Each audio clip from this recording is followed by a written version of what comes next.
لا إله إلا الله محمد رسول الله عليه صلاة الله وآله والأحب.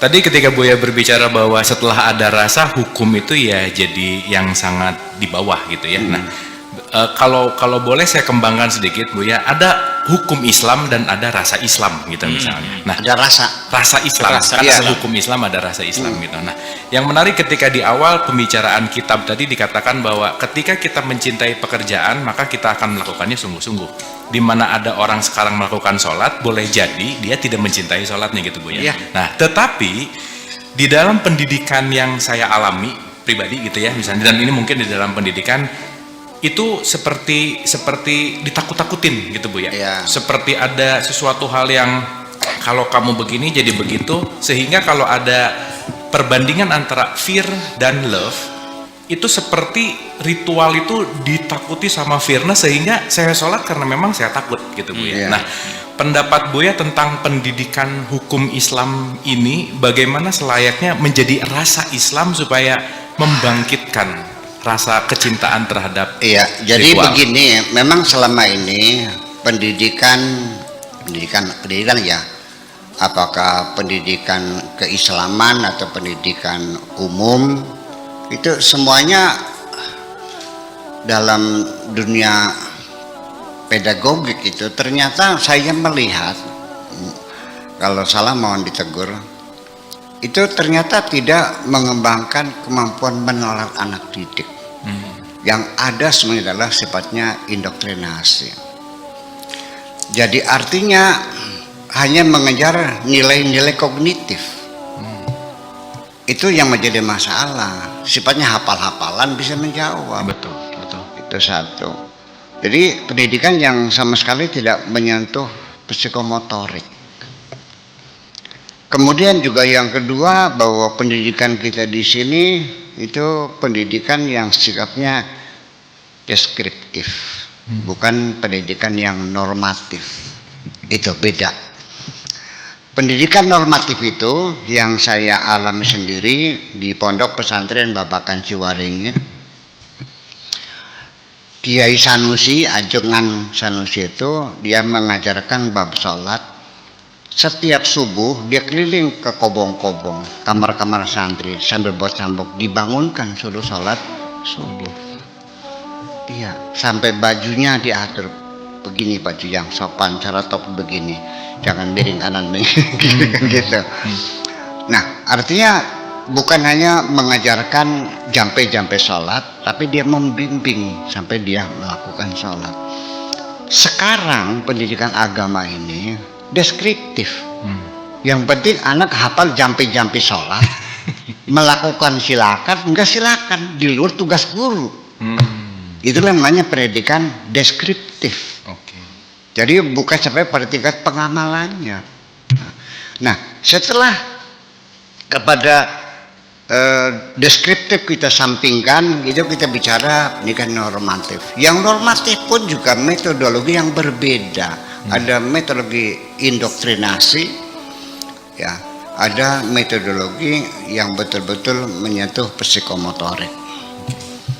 Begini, kalau ada orang tua mendidik anaknya sholat dengan keras, siapkan cambuk, ya, cambuknya subuh, enggak cambuk, silakan gebukin tiap hari kalau nggak sholat. Ujungnya dia rajin sholat. Tapi saya tidak menjamin untuk selamanya. Bapaknya mati, dia berhenti lagi sholat. Nggak ada yang nyambuk sih. Oke, itu satu. Ada lagi dengan iming-iming pahala sebagainya. Sekalipun dalam pikirannya pahala, mengharapkan surga bidadari dan sebagainya, tetap ketika orang itu melihat sholat sebagai kewajiban, maka akan berat untuk melakukannya. Tetapi ketika disadarinya sholat sebagai kebutuhan, maka dengan senang hati dia melakukannya. Itu yang kita inginkan. Makanya kita jelaskan sholat itu jangan dengan ancaman-ancaman suara neraka dan sebagainya. Kita jelaskan, dengan kamu ambil air wudhu sehari, cuci tangan 3 kali, ping kali 5 kali, subuh, duhur, asar, maghrib, isya. Orang Islam sebelum kena COVID-19 sudah cuci tangan sehari 5 kali. Sebelum anjuran WHO tentang pencegahan virus bakteri tuberkulosis, ya kan, yang terhirup di udara, agama Islam kita sudah mengajarkan istinsyak. Istinsyak itu membersihkan hidung sehari 5 kali. Istinsyak itu airnya disedot lalu disengserengkan, nggak tahu bahasa Indonesia apa, disengserengkan itu dihempaskan ya, dihempaskan, itu namanya istinsyak, sehingga korong-korongnya keluar semuanya. Ternyata kan karena sebagai satu kewajiban, jadi yang penting asal sah, sehingga ketika istinsyak hanya ditutul saja, tuh 2, sambil ngitung lagi 1, 2, seperti itu ya kan, seperti itu yang terjadi.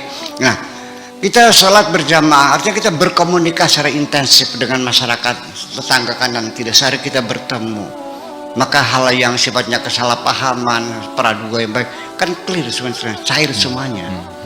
Ya, kita punya sensitivitas untuk mendapatkan informasi cepat karena kita berkomunikasi.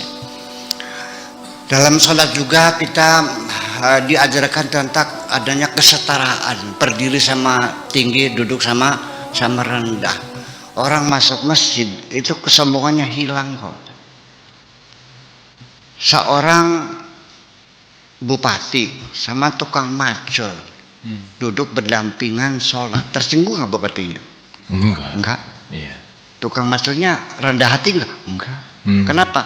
Seorang muslim masuk masjid, dia akan menanggalkan atribut yang ada dalam diri. Itu yang penting. Itu yang penting. Tetapi kenapa begitu selesai sholat kok sombongnya nongol lagi? Nah itu persoalannya. Jadi daripada kita mengancam dengan neraka-neraka, mesti kita jelaskan itulah kegunaannya, manfaatnya, sehingga sholat itu merupakan sebagai kebutuhan. Kalau kebutuhan, mana mungkin orang malas? Anda butuh makan nggak? Butuh. Kalau Anda malas makan, jadi pertanyaan. Terima kasih.